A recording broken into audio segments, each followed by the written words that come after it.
इंसानों के जीने के तरीके में काफी बदलाव किए हैं। इस वीडियो में हम ये जानेंगे कि सैटेलाइट टेलीविजन कैसे काम करता है और इस ब्रॉडकास्टिंग बिजनेस में बहुत पैसा है। वीडियो के अंत में हम आपको दिलचस्प कारण भी बताएंगे कि जिस तरह से इंटरनेट वीडियोस में बफरिंग होती है, उस तरह आपके टीवी ब्रॉडकास्ट्स में क्यों नहीं होती।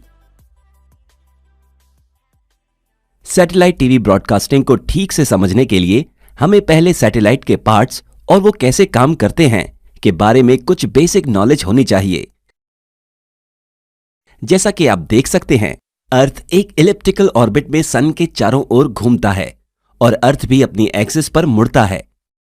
आप देख सकते हैं कि रोटेशन की ये एक्सिस इलिप्टिकल ऑर्बिट सरफेस से परपेंडिकुलर नहीं है, बल्कि दिखाए गए अनुसार थोड़ी इंक्लाइंड है।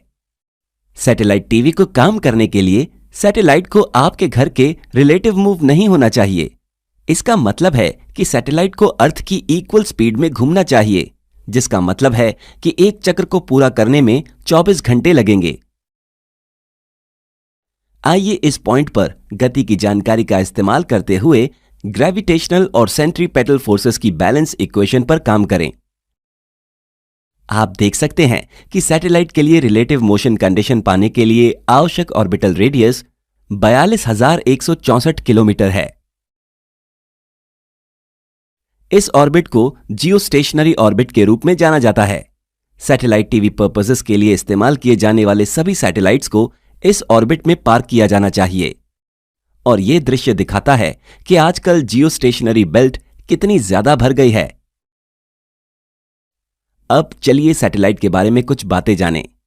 एक सैटेलाइट के लिए आवश्यक एनर्जी ज्यादातर उसके सोलर पैनल से आती है। हालांकि अगर सैटेलाइट सूरज के सामने नहीं है, तो एक बैटरी पैक उसके ऑपरेशंस को जारी रखने में मदद करता है। यह जानना दिलचस्प है कि सैटेलाइट्स में थ्रस्टर्स नामक छोटे इंजन होते हैं। एक सैटेलाइट द्वारा अनुभव किए जाने वाली ग्रेविटेशनल फील्ड अर्थ की सरफेस, मून और सन के प्रेजेंस के कारण एक समान नहीं है। सैटेलाइट की ओरिएंटेशन और पोजीशन को हमेशा सही रखने के लिए थ्रस्टर बहुत अधिक मात्रा में फोर्स प्रोड्यूस करता है। कम्युनिकेशन पर्पसेस के लिए सैटेलाइट का सबसे इंपॉर्टेंट पार्ट ट्रांसपॉन्डर होता है। ट्रांसपॉन्डर्स एक फ्रीक्वेंसी पर बेस स्टेशन से सिग्नल्स प्राप्त करते हैं, सिग्नल की शक्ति को बढ़ाते हैं, किसी भी शोर को निकालते हैं और इसे एक अलग फ्रीक्वेंसी पर अर्थ पर वापस ट्रांसमिट करते हैं। अपलिंक फ्रीक्वेंसी हमेशा डाउनलिंक फ्रीक्वेंसी से ज्यादा होती है।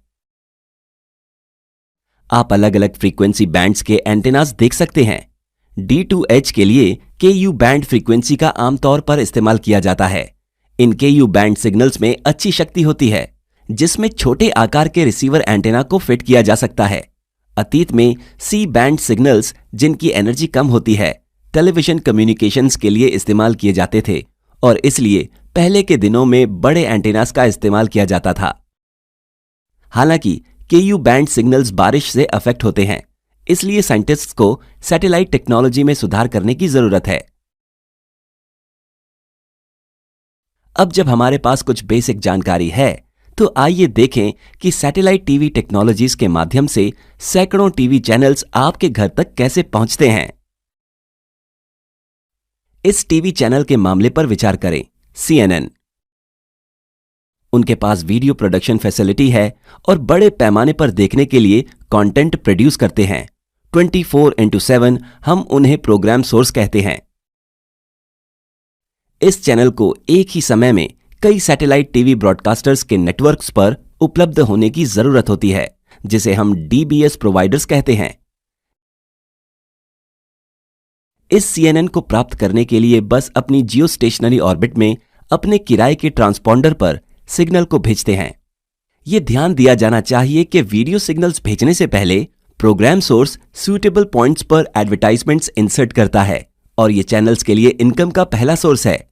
अब CNN सिग्नल आमतौर पर एक पॉइंट पर उपलब्ध होता है और कोई भी DBS प्रोवाइडर प्रोग्राम सोर्स के साथ बिजनेस अग्रीमेंट करने के बाद सिग्नल तक पहुंच सकता है।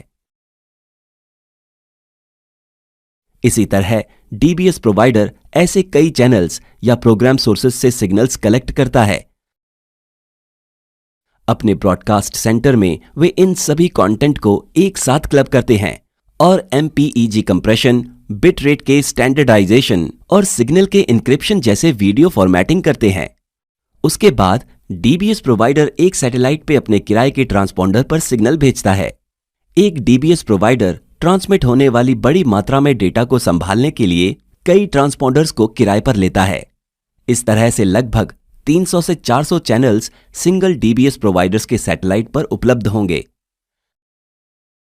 अब सिग्नल ट्रांसमिशन में अंतिम चरण एंड यूजर को सिग्नल्स का ट्रांसमिशन। यहां एंड यूजर को अपने डिश एंटीना को डीबीएस प्रोवाइडर के सैटेलाइट की ओर रखना होगा। आपने देखा होगा कि अलग अलग डीबीएस प्रोवाइडर्स के लिए डिशेस के अलग अलग एंगल्स होते हैं, भले ही सभी डिशेस एक ही लोकेशन पर हों। ऐसा इसलिए है क्योंकि अलग अलग प्रोवाइडर्स अपने सिग्नल्स को ट्रांसमिट करने के लिए अलग अलग सैटेलाइट्स का इस्तेमाल कर सकते हैं। आपके डिश द्वारा प्राप्त सिग्नल्स की चोरी को रोकने के लिए इसे इंक्रिप्ट किया जाता है और सिर्फ सेटअप बॉक्स के एक डेडिकेटेड कार्ड से इसे वापस डिक्रिप्ट किया जा सकता है। क्या आप जानते हैं कि आप सैटेलाइट टीवी टेलीविजन पर जो लाइव इवेंट्स देख रहे हैं वो वास्तव में कुछ सेकंड्स की देरी से हो रहे हैं। ब्रॉडकास्टिंग सेंटर छोड़ने वाले सिग्नल को आप तक पहुंचने से पहले 2 सैटेलाइट्स के माध्यम से एक बड़ी दूरी तय करनी होती है। भले ही सिग्नल लाइट की स्पीड से ट्रेवल करता है, लेकिन इतनी बड़ी दूरी लगभग 0.5 सेकंड्स की देरी का कारण होगी। एक लाइव ब्रॉडकास्टर सामान्य देरी के अलावा एक प्रोफेनिटी देरी भी जोड़ सकता है। अब इंटरनेट वीडियोस और सैटेलाइट टीवी के बीच के दिलचस्प कंपैरिजन के लिए टेलीविजन और इंटरनेट टेक्नोलॉजीज दोनों एक डिजिटल फॉर्मेट में जीरोस और वंस के रूप में डेटा ट्रांसमिट करते हैं। जिस तरह से यूट्यूब या फेसबुक वीडियोस पर बफरिंग होती है, उस तरह आपके टीवी पर क्यों नहीं होती। सैटेलाइट टेलीविजन पर ब्रॉडकास्टर सिर्फ 300 से 400 चैनल्स या वीडियो स्ट्रीम्स प्रोवाइड करता है और यूजर को इस छोटे कलेक्शन से सिर्फ एक को चुनना होता है। हालांकि इंटरनेट पर हर एक यूजर की डिमांड बहुत अलग है। चुनने के लिए इंटरनेट पर लाखों वीडियोस हैं। इसका मतलब यह है कि टीवी ब्रॉडकास्टर्स द्वारा संभाली गई ट्रैफिक की मात्रा इंटरनेट ट्रैफिक के लेवल के करीब नहीं है और ये इंटरनेट पर ट्रैफिक का बहुत बड़ा लेवल है जो कभी कभी यातायात भीड़ और बफरिंग का कारण बन सकता है। इस वीडियो में बताया गया है कि कैसे सैटेलाइट्स टेलीविजन ब्रॉडकास्टिंग में अपनी भूमिका निभाते हैं। धन्यवाद।